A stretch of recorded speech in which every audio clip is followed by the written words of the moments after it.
Good morning guys and welcome to day 5। আমি একটু আগে ছাদ থেকে ঘুরে আসছি আর আজকে উপরে প্রচণ্ড বাতাস, এই জন্য প্রচণ্ড শীত করতেছে। আর আমি আজকে তোমার জাস্ট খালি হালকা একটু ঘুরে আর কয়েকটা পুশ আপ মেরে আমি চলে আসছি। আর তোমাকে যদি আমি আজকের আবহাওয়াটা দেখাই, এই দেখো কি অবস্থা। নয়টার বেশি বাজে, তাইতে এখনো তোমার দেখো মেঘলা আর বাতাস দেখো, এই দেখো তোমার পাতা কীভাবে নড়তেছে দেখছো। তো একে তো তোমার শীত তো রয়েছে, তারপর যদি এরকম বাতাস চলে আসে একদম অবস্থা পুরো খারাপ হয়ে যাবে।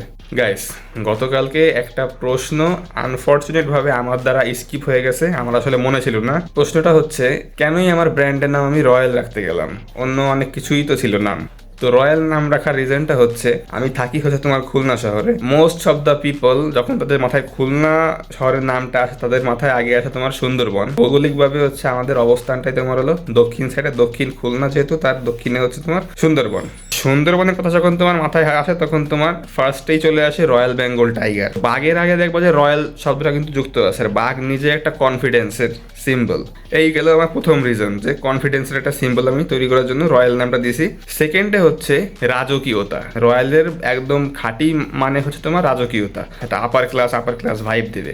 তো সেই জিনিসটাও আমি আমার ব্র্যান্ডে আসলে চাই। দুইটা জিনিসের সমন্বয় আমি আসলে রয়্যাল ওয়ার্ডটা আসলে চুজ করছি, আর রয়্যালেই এর জন্য আমার নামটা দেওয়া। তো আশা করি তুমি বুঝতে পারছো যে রয়্যাল নামটা রাখার পিছনে আসলে কি কারণ। কারণ আমি চাই আমার ব্র্যান্ডে কনফিডেন্স অ্যান্ড সেই আপার ক্লাস রাজকীয় ভাইবটা জন্যই রয়্যালটা রাখা হয়েছে।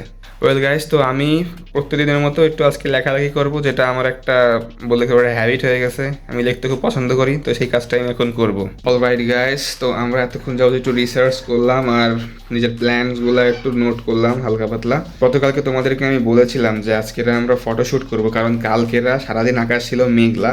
সেই লাইটটা, সানলাইটটার আমরা ন্যাচারাল লাইটটা আমরা মিস করছি, এই জন্য আমরা আমাদের ফটোশ্যুটটা ভালো করে করতে পারি নাই। আজকের আশায় আমি ছিলাম যে আজকের রোড টোড উঠবে, আজকের আমরা একটু ফটোশ্যুট করবো ভালো মতো।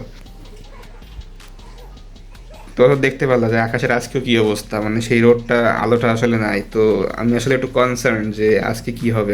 ওয়েল গাইস, তো এখন তোমার প্রায় 2:30 বাজতে যাচ্ছে। আমি একটা শাওয়ার নিয়ে এই কেবল আসলাম। আজকে চেষ্টা করলাম ফটোশুট করার, বাট পসিবল হলো না। একটু আগেও আকাশে রোদ দেখছিলাম, একটু মনটা ভালো হয়েছিল যে এই মনে হয় আলো হয়, বাট আবার ধারায় গেছে, আবার সেই মেঘ চলে আসছে। এখন আরো অন্ধকার, দেখতে মনে হচ্ছে তোমার খুব আলো, বাট অন্ধকার হয়ে গেছে। আমার রুমে জাস্ট খালি তোমার জানালা একটাই, দুইটা হইলে একটা উপায় থাকতো, আলো আরো ভালো হইতো, বাট একটা হওয়ার কারণে পর্যাপ্ত আলো পাওয়া যাবে না। আর আমার তোমার রড লাইট আর এই তোমার বাল্বের জন্য এখানেও পর্যাপ্ত আলো আমি ম্যানেজ করে পারবো না। সো আমার আসলে ন্যাচারাল লাইটটা একটু বেশি দরকার। তো রাইট নাও আর টাইম ওয়েস্ট করে কি হবে, এখন আমি যাবো হচ্ছে আমার একটা স্ক্রিপ্ট লিখতে। আমার কন্টেন্টের স্ক্রিপ্ট লেখা লাগবে, ডাইরেকশন কী দিয়ে কী হবে। তো এখন আমি যাচ্ছি একটা স্ক্রিপ্ট লেখার জন্য। একটা কথা বলতে ভুলে গেছি যে আমি হচ্ছে গতকালকে একটা টি শার্টের জাস্ট খালি ছবি তুলছিলাম, বাট ওইটা একটা আমার মন মতো হয়েছিল, ডিটেল মিটেল সব ক্লিয়ার আছে, বোঝা যাচ্ছে। তো আমি ভাবলাম যে আজকে যেহেতু কোনো কিছু করতে পারলাম না, যেহেতু পোস্টও করতে পারবো না, তাহলে আর ফাঁকা থাকবে কেন। তাহলে আমি ভাবলাম যে ওই ছবিটা আমি আজকে আরও ভালো করে পোস্ট করে দিই, তাতে মনে করো যে আর গ্যাপ থাকবে না। একটা পেজ সবসময় অ্যাক্টিভ রাখা লাগে, কারণ গ্যাপ পড়ে গেলে অনেক সমস্যা হয়ে যায়। তো ভাবছি যে আজকের আমি ওই ছবিটা পোস্ট করে দিব। এরপরে 5টা টি শার্টে আমরা ভালো লাইটিং কন্ডিশন পেলে একদম শার্প স্মুথ ছবি আমরা তুলে তোমাদেরকে দেখিয়ে দিব। শার্পনেস, ডিটেল মিটেল সব ভালো থাকবে, দেখতেও সুবিধা হবে। এখন যেটা আমি পোস্ট করবো এটাও তোমরা দেখতে সবকিছু ক্লিয়ারই লাগবে, ভালো লাগবে, মানে কোনো কিছু তুমি রং খুঁজে পাবা না, এটাও ভালো আছে। ওয়েল গাইজ, 2টা স্ক্রিপ্ট লিখে শেষমেশ আমি এখন কম্বলের তলে, দেখতে পারতেছো যে পরিমাণ ঠান্ডা পড়ছে ভাই, কম্বল ছাড়া এখন আর কোনো উপায় নাই। যে 2টা স্ক্রিপ্ট আমি লিখছি, সেই 2টা স্ক্রিপ্ট একদম এখন মানে কারেন্ট, যেটা মাথায় আসছে এখনই লিখছি, একেবারে র স্ক্রিপ্ট, কোনো ফাইনাল না।